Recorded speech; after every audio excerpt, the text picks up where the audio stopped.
ओम शांति। आज 20 अप्रैल 2025। Self progress के लिए 3 मेन पॉइंट्स। पॉइंट नंबर 1 है सभी को ठिकाना देने वाले रहमदिल बाप के बच्चे रहमदिल भव।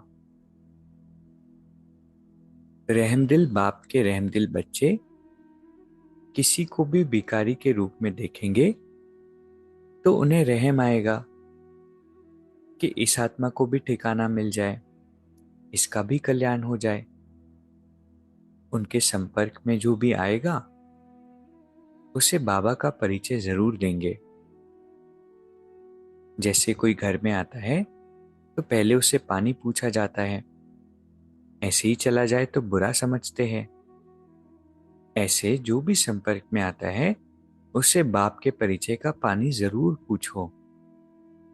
अर्थात दाता के बच्चे दाता बनकर कुछ ना कुछ दो ताकि उसे भी ठिकाना मिल जाए।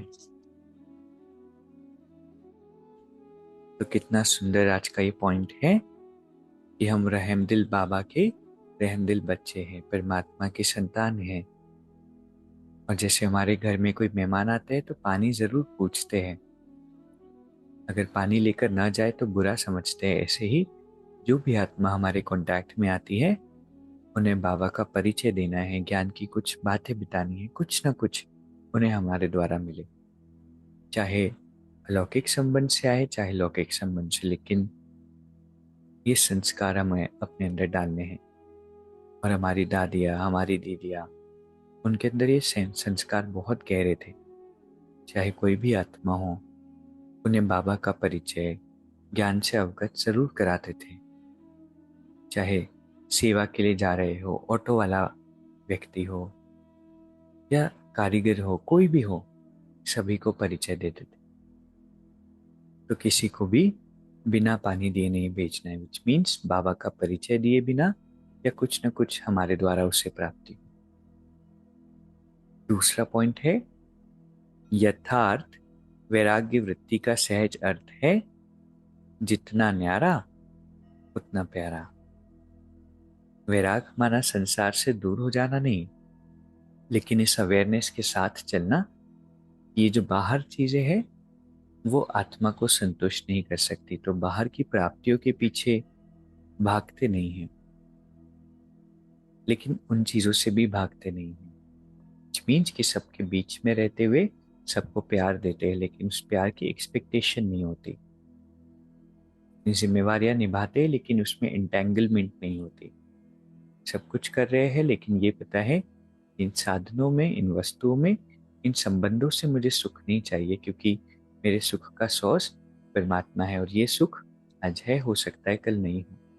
तो मैं आत्मा उस पर डिपेंडेंट नहीं हूँ। कितनी सुंदर परिभाषा है, यथार्थ वैराग्य वृत्ति अर्थात जितना न्यारा उतना प्यारा। और तीसरा पॉइंट है मैं और मेरा बाबा इसी स्मृति से कंबाइन रहो तो मायाजीत बन जाएंगे। करण करावनहार, इस शब्द में बाप और बच्चे दोनों कंबाइंड हैं। हाथ बच्चों का और काम बाप का। हाथ बढ़ाने का गोल्डन चांस बच्चों को ही मिलता है, लेकिन अनुभव होता है कि कराने वाला करा रहा है, निमित्त बनाए चला रहा है। यही आवाज सदा मन से निकलता रहे। तो कितना सुंदर कंबाइंड स्वरूप का अभ्यास। और इसके लिए सिर्फ एक ही शब्द, करण करावनहार। चाहे पुरुषार्थ हो, चाहे जीवन की कोई भी रिस्पॉन्सिबिलिटी हो, चाहे किसी संस्कार को परिवर्तन करना हो, बाबा करा रहे हैं। मैं सिर्फ निमित्त मात्र हूं, मुझे बस हाथ लगाना है। और अगर इस पॉइंट को हमने जीवन में पक्का कर लिया तो फिर कोई भी बात हमें भारी नहीं कर सकती। भारी किया माना विस्मृति है किस बात की, कि करण करावनहार बाबा करा रहे हैं। तो कितना गहरा पॉइंट है जिस पर हमें अभ्यास करना चाहिए, रियलाइज करना चाहिए, और सिर्फ कहने के लिए नहीं है, ये सच्चाई है। तो आज के 3 पॉइंट्स क्या है? पहला है सभी को पानी पिलाना है। पानी कौन सा?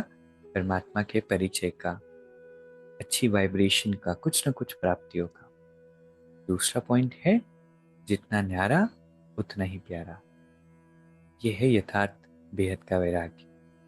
वैराग्य माना ये नहीं कि किसी चीज़ में इंटरेस्ट नहीं, सारी चीज़ें मीनिंगलेस लग रही हो, किसी से बात करने की इच्छा नहीं, ये सारी बातें गलत है।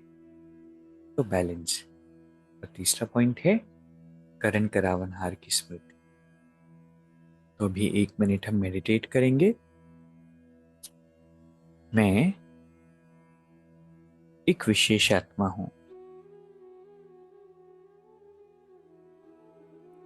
इस बात को मुझे बहुत गहराई से रियलाइज करना है कि चाहे लौकिक हो चाहे अलौकिक, करण करावनहार परमात्मा करा रहे हैं और मैं तो सिर्फ निमित्त हूं। तो मेरे मन पर कोई बोझ नहीं, मेरी कोई रिस्पॉन्सिबिलिटी नहीं। बाबा करा रहे हैं और मैं करती जा रही हूं।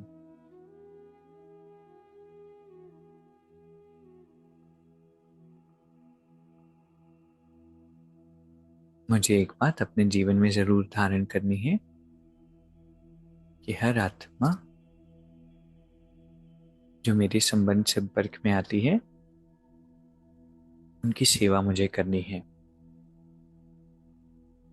सभी को परमात्मा का यथार्थ परिचय देना है। और बाबा हर पल मेरे साथ है। शांति। शुक्रिया, शुक्रिया।